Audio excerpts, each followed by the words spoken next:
Hello साथियों, एक बार फिर से आप सभी का आपके अपने चैनल एस आर जाजोरिया पर स्वागत है। हम डिस्कस कर रहे हैं डाउट क्लियर कॉन्सेप्ट। प्रयास करते हैं कि आपका 100% डाउट क्लियर हो जाए। उसी में हमने आज लिया है पास्ट इंडेफिनेट और पास्ट परफेक्ट टेंस में क्या डिफरेंस है। बहुत सारे स्टूडेंट्स इस पर कमेंट्स करते हैं कि सर इनमें कंफ्यूजन रहता है। घबराने की जरूरत नहीं है, इस वीडियो को ध्यान से देखें, पूरा देखें। बहुत छोटा सा वीडियो है। और यदि आपने टेंस नहीं देखे हैं तो आप डिटेल में देखने के लिए टेंस की प्लेलिस्ट आप देख लीजिए, इस वीडियो के एंड में मिल जाएगी। और यहाँ स्क्रीन पे भी आपको आ रहा होगा अभी, तो आप यहाँ क्लिक कर लें, क्लिक करके देख सकते हैं। यहाँ पे मैंने दो सेंटेंस लिए हैं। मैंने एक पत्र लिखा या मैंने एक पत्र लिखा था, ये एक ही बात है। दूसरा सेंटेंस है शिक्षक के आने से पहले मैं एक पत्र लिख चुका था। तो देखिए, ये सेंटेंस हमारा पास्ट इंडेफिनेट का है और ये पास्ट परफेक्ट का है। पास्ट इंडेफिनेट और पास्ट परफेक्ट क्या कहते हैं कि कोई कार्य फ्यूचर में फिनिश हो गया, ओ सॉरी पास्ट में, कोई कार्य पास्ट में यानी भूतकाल में ही पूर्ण हो गया। तो फिर डिफरेंस क्या है? डिफरेंस ये है कि पास्ट इंडेफिनेट में एक कार्य होता है और पास्ट परफेक्ट में दो कार्य होते हैं, और एक कार्य पहले और दूसरा उसके बाद में होता है। क्लियर है? चलिए अब इसको इंग्लिश में देख लेते हैं। मैंने एक पत्र लिखा, तो ये पास्ट इंडेफिनेट का आई के साथ ये मतलब पास्ट इंडेफिनेट में वर्ब की सेकंड फॉर्म आती है। तो राइट की wrote, I wrote a letter, ये हो गया हमारा पास्ट इंडेफिनेट का। अब इसको समझ लेते हैं। यहाँ क्या है कि शिक्षक के आने से पहले मैं एक पत्र लिख चुका था।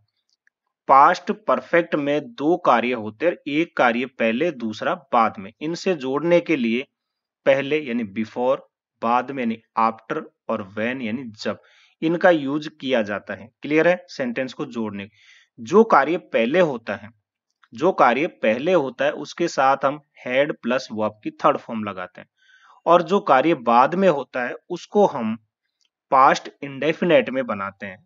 क्लियर है? तो यहां देखिए, शिक्षक के आने से पहले मैं एक पत्र लिख चुका था। तो पहला कार्य क्या हुआ? पत्र लिखने का। तो यहाँ हैड प्लस वर्ब की थर्ड फॉर्म आएगी। तो I had written a letter, पहले को बिफोर लिख दोगे, शिक्षक के आने से। द टीचर केम, कम की सेकंड फॉर्म, क्योंकि ये प्रेजेंट इंडेफिनेट में बनेगा, तो सॉरी पास्ट इंडेफिनेट में बनेगा। जो कार्य पहले हो चुका है उसके साथ हैड प्लस वर्ब की थर्ड फॉर्म, जो कार्य बाद में हुआ उसके साथ आप पास्ट इंडेफिनेट टेंस का यूज करोगे। क्लियर हो गया कॉन्सेप्ट? अब कोई डाउट नहीं रहेगा आपको।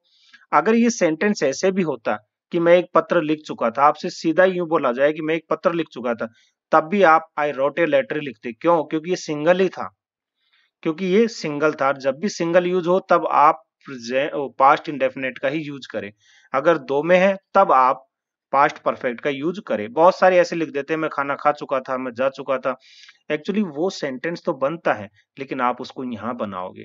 और दूसरी बात क्या है कि वो दो से जुड़ा होता है। तो भाई मैं खाना खा चुका था, कब? आपके आने से पहले, जाने से पहले, या खाना बनने से पहले।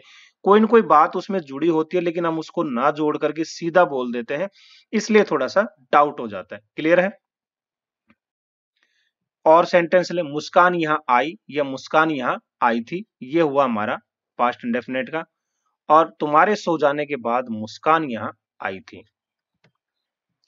मुस्कान केम हियर, पास्ट इंडेफिनेट में हो गया। तुम्हारे सो जाने के बाद मुस्कान यहाँ आई थी। तो पहला कार्य क्या हो रहा है? तुम्हारा सो जाना और बाद में मुस्कान का आना। तो इस तरह से हम लिखते हैं।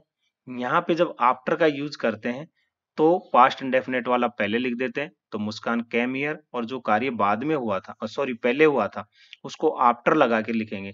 तो तुम्हारे सो जाने, तो यू हैड स्लेप्ट। क्लियर है?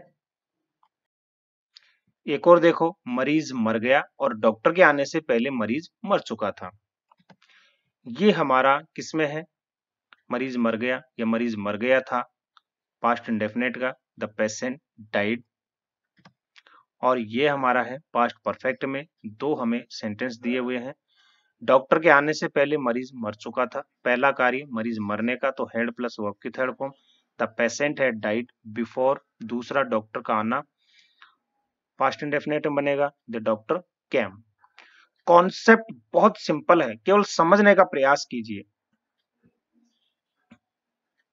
मैं आपसे इसलिए कह रहा हूं कि यदि सिंगल में सेंटेंस हो, जैसे मरीज मर गया, मरीज मर गया था, मरीज मर चुका था, तब भी आप पास्ट इंडेफिनेट का ही यूज करोगे। क्यों? क्योंकि पास्ट परफेक्ट में तो दो सेंटेंस होते हैं, दो कार्य होते हैं, और एक कार्य पहले और एक बाद में आता है। क्योंकि अगर ऐसा होता मरीज मर चुका था, ये कोई सेंटेंस है क्या? आप इस चीज को बताओ, मरीज मर चुका था मतलब क्या हुआ? देखिए, इसके साथ कुछ न कुछ जुड़ा होगा, तभी आप इसको दो भागों में बनाओगे। जो पहले हो गया उसको आप हेड प्लस वर्ब की थर्ड फॉर्म, जो बाद में है उसको आप पास्ट इंडेफिनेट में बनाओगे। पसंद आया होगा तो इसको लाइक और शेयर जरूर करें। यदि आप चैनल पे नए हैं तो इसे सब्सक्राइब कर लें। हंसते रहिए, मुस्कुराते रहिए, देखते रहिए आपका अपना चैनल SR जाजोरिया। धन्यवाद।